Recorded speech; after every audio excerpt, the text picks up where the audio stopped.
Tucked away in Calvin T. Ryan, there are thousands of stories waiting to be uncovered. From century-old yearbooks to letters that capture moments long forgotten. At the heart of it all is Laurinda Weisse, the person who keeps our history alive. My name is Laurinda Weisse, and my job role here at the university is University Archivist and Digital Repository Manager. The archivist takes care of the unique and rare materials. In my case, I care for things related to UNK, the history of education, and central and western Nebraska primarily. It is really hit or miss. We have everything from institutional materials like registers of degrees and enrollment, reports about the university, but we also have sorority and fraternity materials and a number of student life, things like that document the university, in addition to our town and central and western Nebraska stuff. And this one is super weird.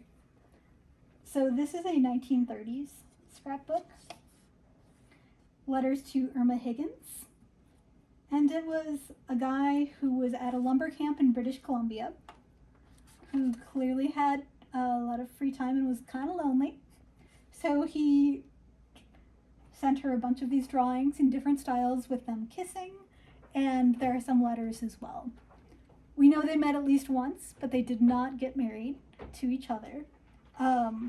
But it's kind of an interesting artifact from the 30s when there was lots of labor movement and stuff like that. So we were looking for materials that document the university as a whole. So basically we want materials that represent the different things that go on here. Sometimes that's the formal reports.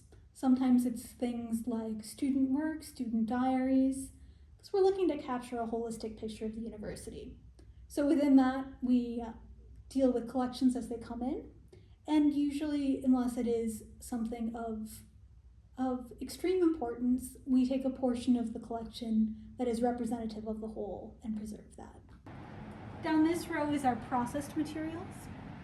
So we have some large collections and some smaller ones.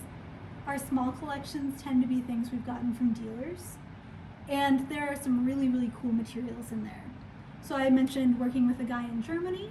I worked with him on a set of letters from a Nebraskan who had gone and done like a grand tour around the Mediterranean just before World War I broke out. So he was Greek, he was interested in tourism to parts of what became Greece. So he is using a lot of those letters in an article he's writing. Once things are more formally processed, everything in this row is described on the Nebraska Archives Online website, so it's searchable for folks who are interested. So we see a lot of different uses, and it's not just UNK folks that use it. So I have students come in. I've had one doing an undergraduate research fellowship here. He was looking at how Indigenous issues were taught in Nebraska curriculum over the years. And I also have faculty come in and do research.